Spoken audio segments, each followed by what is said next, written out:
Welcome to Just Start, Get Visible, your go-to resource of the journey to becoming more visible in a way that feels right for you.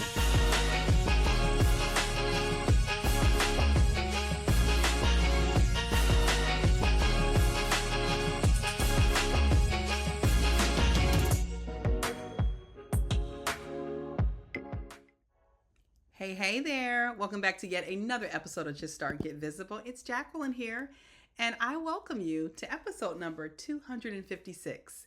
And today we're continuing with the great energy that originally was sparked just 2 episodes ago, episode number 254, when we talked to Marc Baker and talked all about joy, life beyond paychecks, because Marc retired 2.5-ish years ago. But he talked about how he started so many things and traditions and practices well before he retired that allowed him to be set up properly for retirement. And I don't even necessarily just mean money. Like, some of us believe that, okay, when I get the right amount of money, that is actually when I'll retire. But however, there might be some other things to keep in mind that will make the transition a lot easier for you. So today, we're talking all about another kind of subject as it relates to preparing, thinking ahead, and building a life. And me encouraging you to not wait until retirement to build a life that you want to live. Because there's so much more life that's going on. Like, why are we going to wait until, well into retirement to start to enjoy our life? What if the life that you're hoping to finally enjoy in retirement is actually attainable right now? What if you could start building it right now? Too many people treat retirement like a reward for decades of hard work, as if that's when life really begins, like we're living right now. But here's the truth. Retirement doesn't magically create fulfillment. It simply reveals what was already there. So if you didn't have an identity of your own, which we talked about in episode number 255, if you didn't have hobbies of your own, which we talk about in episode number 254, if we don't have practices and habits and things that we are cultivating and perfecting over time in terms of giving ourselves permission to start new things, if we don't have these things in place before retirement, they don't magically get in place. There are a lot of people who retire and think that, oh my God, I have so much time and it's going to be so great now. But then they end up going back to work because they realize, like, I didn't actually explore anything else, and this is what's comfortable to me.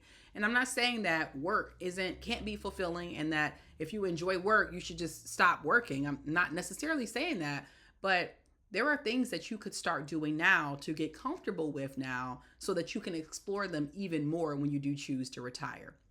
So your life right now is centered around only work, which is possible. So what happens when work is no longer there? Are you going to feel lost? Are you going to feel like, oh my gosh? And another way to think of this, if your life is centered around your traditional work environment right now, maybe you're not venturing towards retirement, but you're venturing towards entrepreneurship, right? Or you're venturing towards taking a little break or taking a little hiatus. Like, are you going to be comfortable, or are you going to crave what you left so much because you never dabbled and experimented with anything else beyond that? So we're going to talk all about that today. Today, we're going to talk about flipping the traditional narrative around retirement. And this, of course, is inspired from Marc's intentional transition, which we are taking a lot of our principles from for the entire month of April and building them out a little bit more so you can absolutely take action. Because the reality is this, you don't arrive at life or with the life that you want to build. You don't arrive at it. You're building it over time. Okay. It's not magically like, boom, flip switched. How can you build it over time? This conversation is about starting now. It's not about quitting your job. It's not overhauling your life overnight, but intentionally creating space for the things that you know will make you feel like a whole person, not just a productive one. Okay. So don't wait until retirement. Instead, let's discover what you enjoy, what and who you are outside of work, who your people are. Let's talk about you starting to build a life now so retirement becomes an extension and not just an introduction or a reintroduction. So let's get into it. All right. Let's talk all about how to build the life that you want right now instead of just waiting it out for retirement. All right. Let's talk about the risks. The risks that are associated with us only making our job our identity. There's a risk to making our job our whole identity. I go into this in a very deep way in episode number 255. So if you want to go back to jacquelineandbaker.com/255, I go really deep on this. But there just are some risks to this overall. So before we get into how to make sure that you are crafting a life that you can enjoy now and maybe continue to enjoy it more into the next transition or retirement phase of your life, let's talk about the risks of making your job your whole identity. First, know that your work is structured, right? The work is structured. It is structured on rewards. There's social reinforcement that comes along with work. And so it's easy like for it to become your everything. And so when I say a lot of times work becomes our identity, I'm not saying that in a way that is making it punitive or in ways that I don't understand. Like literally, it's structured in that way in many ways for it to end up being your entire identity. However, there is a hidden risk. And the hidden risk is that our lives change. Work changes, work ends, sometimes intentionally and sometimes not so intentionally. And so your sense of purpose can be immediately altered. Like your sense of value can be immediately altered if this thing that is such a big part of your life immediately goes away. And high achievers, for those of you who are higher achievers, you are hugely susceptible to this because you go in hard, you lock in, you fully commit, as I believe that you should. However, there is a space to ensure that you are intentional about not making work your full identity overall. So ask yourself this. If your job changed tomorrow, if it disappeared tomorrow overall, what would still feel meaningful in your life? And that's just a really quick litmus test to see, have I made my job my entire life? Have I made it my entire identity overall? So if your job disappeared tomorrow, what would still feel meaningful in your life? And I'm hoping that you come up with some more things outside of just my work. I want you to enjoy your work. I want you to do your work well, all that good stuff. But I also want you to know that many of us go through transitions, intentionally or unintentionally. And I just don't want you to be set up to feel like, oh my gosh, my value and my purpose is down the drain because this thing that I fully put my entire life into is completely gone. Okay, so just noodle on that. The second thing I want you to know is that retirement and even transition doesn't create, it amplifies. We talked about this extensively back in episode number 254 with Marc Baker, that it wasn't a situation where it was like, okay, I retired. Now let me spend more time with my friends. Now let me get some hobbies. If you have hobbies, you'll just have more time for them. If you have strong relationships, you have the opportunity to deepen them. If you have nothing outside of work, that emptiness just might get louder, which means that you may end up in a scenario where you're like, I got to find a job again. And not necessarily because you need the money, but because you need something to fill the space and the void with. The myth of I'll figure it out later becomes something that's really, really challenging in our lives. If we go from, this whole thing has filled my life to now that thing's not here anymore, now what? And so what are you doing in order to start small, cultivate hobbies and interests now, which is our number 3. All right. So retirement doesn't create, it amplifies. So how can you start small by cultivating hobbies and interests right now? Know this, that you don't need hours. You just need intention. What is it that you can do in a short period of time that is still a hobby? Because for some people, they think, you know what, I'm not going to be able to do a hobby, an interest, maintain a relationship because it's going to take hours and I don't have that kind of time. How might you dive into the world of micro commitments? 30 minutes a week, just exploring something new. Marc mentioned in episode 254 that we have this great thing called the internet, and even our AI friends, right, for those who are deep into the world of AI, can help us craft some hobbies and think up and brainstorm around some hobbies that we may want to start or dive deeper into right now. And another thing you might want to consider doing is revisit what you used to enjoy doing before life got busy. Lots of people share with me that they used to paint, they used to crochet, they used to sew, they used to travel more, they used to read more. And guess what? Many of those things, I have to take travel out of the mix there, but many of those things can be fulfilling within 30 minutes or less. And if you're struggling with, well, what is it that what actually brings me joy? What used to bring you joy before your life just got really, really busy? Give yourself permission to be a beginner again at stuff. Have you always wanted to bike? Have you always wanted to learn how to play piano? Maybe this is a good time for you to start experimenting with these things little by little. so that when you do get more time, right? Or you decide it's time for me to retire, you realize like, oh, I actually have already started this and now I can just do more of it. Okay.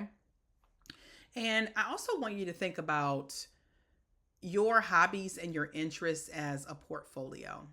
When many of us think about investing, we think about multiple pockets in our life of and opportunities for investment, right? Some of us are investing in stocks and bonds and maybe even startups. We have a pretty diverse set of things that we invest in. How might you think of your life interests and hobbies and the things that you truly want to do or spend more time on? How might you think of it in a portfolio style way of thinking? Just like you diversify your investments, you can absolutely diversify your life. A full life includes multiple buckets. I say all the time that while I am joyous in my relationships, many of my romantic relationships, my marriage, my friendships, I never rely on just one pocket to keep me happy. I think it's important to have friends. I think your romantic relationship, if you have one, is important. I think your family is important. Your friends are important. Your hobbies are important. Like, I look at all those things as sources of potential happiness. And I do that because it feels good for me, but I also do it because I recognize that if any one of those things go away and I put all my eggs in one basket in terms of what brings me joy, then guess what? I'm going to be pretty unjoyful because I don't have anything going on in any of those other pockets. So can your buckets of joy and hobbies and interests somehow be aligned with your working career, right? Your relationship, health and wellness, hobbies and crafts, community and contributions, which could also mean volunteering. When one area shifts, the others can hold you steady. The others can bring you joy. And so how might you diversify your portfolio of life interests, life hobbies, and life commitments overall? So here's what I want you to do, a practical exercise. I want you to rate each area that's within your portfolio. Health and wellness, family and friends, commitments or contributions in the community, whatever makes up your interest and hobby portfolio. I want you to rate each area from 1 to 10 and identify where to invest more energy. Because when you have more time, if you choose to have more time, perhaps you're like, you know what, I want to throttle it up in this area, or I want to throttle it up in that area. But if you have no areas that you spent any time in and you haven't even thought about it overall, it makes it a lot easier to make that shift. So I want you to commit to and consider building a life portfolio. I also, and this should be no surprise if you've listened to the podcast before, I encourage you to create community beyond the workplace. We talked about this a lot in our conversation with Marc Baker, number 254. Work friendships are often situational, and I'll prove it to you. How many work friends have you had over time? And how many of them are you still friends with? And I'll sip my coffee while you think about it. What happens when the job ends? What happens when you move to a different department? What happens when that person moves on? A lot of times that relationship dissipates. Now, I'm not anti-work friends. Be friends with who you want to be friends with. However, are you diversifying your friendships outside of the workplace? There's a level of importance in being intentional about value aligned relationships. And maybe those people that you work with, maybe you're not values aligned. And maybe even the friendships that you had when you were a wee little somebody, or even a teenager, maybe college. Maybe those friendships aren't fully fulfilling you, and it is time for you to see, you know what, should I welcome some new friendships? I'm not saying throw your friends away, your friends you've been friends with for a long time, but are you certain that you have value-aligned friendships that actually support where you're headed? Do you have friends that are going through some of the same things that you're going through? They have kids, you have married friends, you have divorced friends, if that's an experience that you've had in your life. You have friends who are caregiving. Do you have value and hobby and interest aligned friendships that will be there to support you, and you're there to support them as well? And is this time for you to think about, is it time for me to welcome some new friends that are actually value aligned overall? And you may be thinking, you know what, I do need to build community. I need to build more community. I've been heads down, doing the work, building whatever it is that I'm building, growing in even at my relationship, right? And I realize that, man, I have not built enough community. So let me give you just a few tips on how to build community. First, I want you to consider joining groups that align with your interests. It's an easy one. Okay, you're interested in playing basketball more because you used to. You're interested in some snowboard friends, some hockey friends, some pickleball friends, whatever it is. There are groups everywhere. Literally, if you just put into your search engine box community with whatever it is that you're interested in, I bet you something is going to come up. All right. Over at Scarlet, we do a substantial amount of work with associations. And then it's fascinating that there is an association for everything. Everything you can think of, there's an association for it. Everything. And it's the same thing with building community. There is a community for everything. So look it up and give yourself permission to join groups aligned with your interests overall.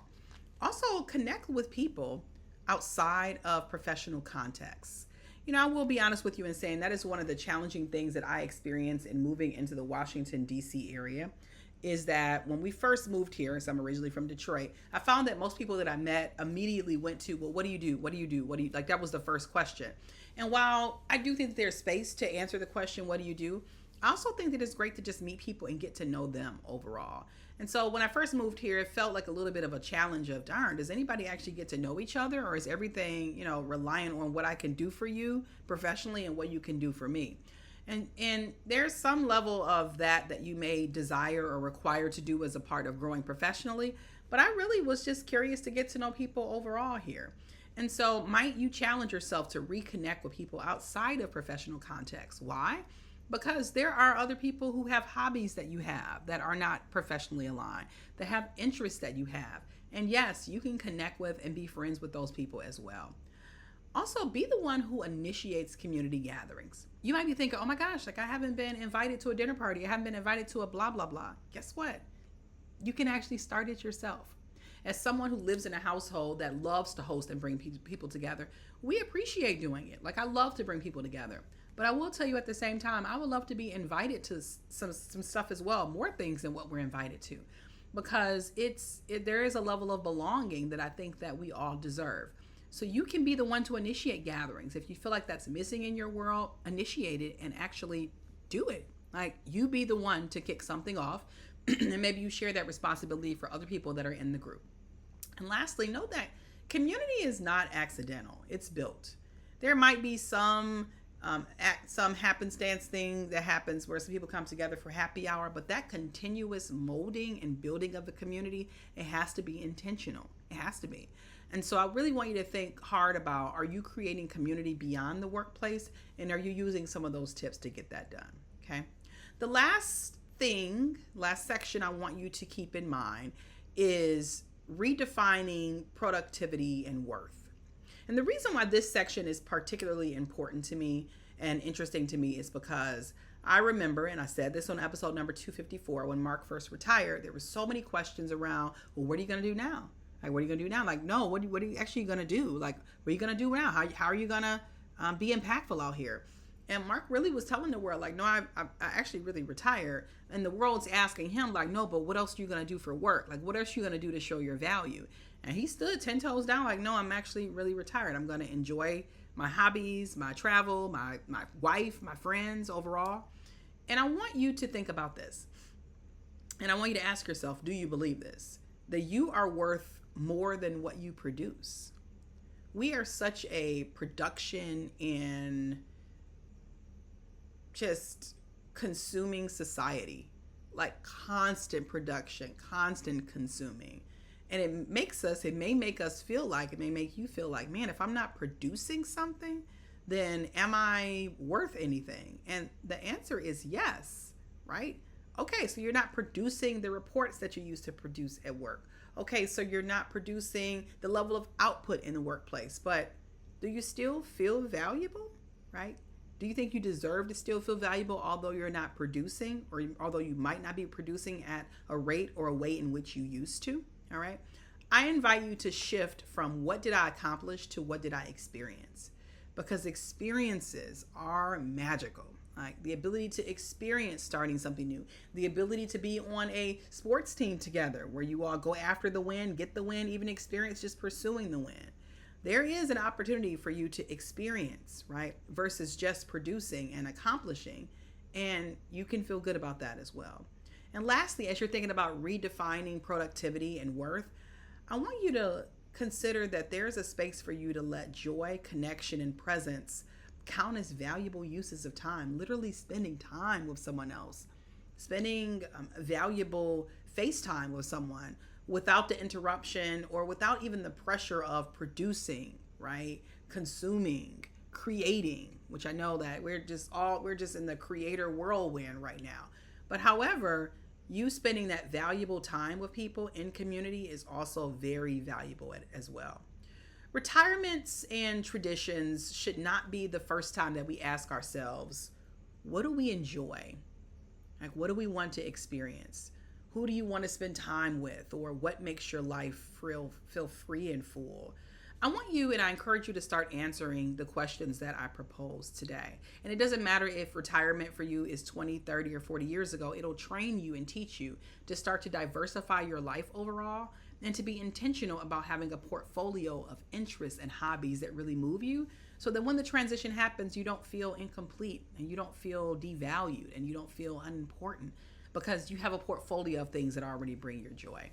Your goal is to not escape your current life, right? It's to build one that you don't feel the need to escape from. So let's go ahead and wrap up just a little bit, because I want to make sure that you have some clear call to actions of some things that you can do to ensure that you are living the life that you want versus waiting for retirement to start building a brand new life. First, I want you to think about the risk of making work your whole identity. I go into that pretty deeply in episode number 254.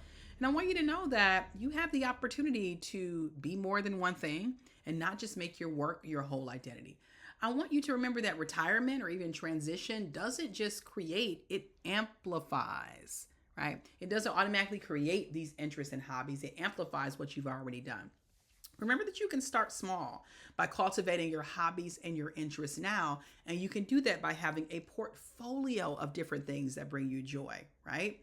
Build a life portfolio overall as our number 4, with that can contain work and career, relationships, love life, health and wellness, hobbies and interests. You deserve to have some points on the board in all those categories, and you absolutely can right now. I want you to consider creating community beyond the workplace, because it stretches your rivers of thinking. It gets you in a mindset of expanding your network and expanding the people and the things that you're exposed to, so that you won't just create a life where your work is your whole identity. And last but not least, I want you to consider that redefining productivity and worth gives you the opportunity to ask yourself the question, what did I experience versus just what did I accomplish, right? Or what did I create? Because you deserve to experience things as well. Listen, wherever you're at in the world, I certainly hope that you're safe, you're healthy, and you're well. And of course, I hope that you're starting the things that you want to do. I'm hoping that this episode inspires you to know that, yes, we deserve to retire in a way that we feel right, feel good about. We deserve to transition to new things, but also know that we have the power to start things right now.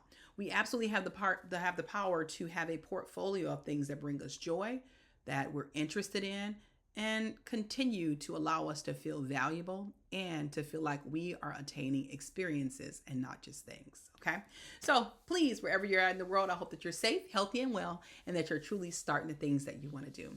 I look forward to seeing you for the very next episode of Just Start, Get Visible. You take care of yourself, and I'll see you again soon. Ciao. Welcome to Just Start, Get Visible, your go-to resource of the journey to becoming more visible in a way that feels right for you.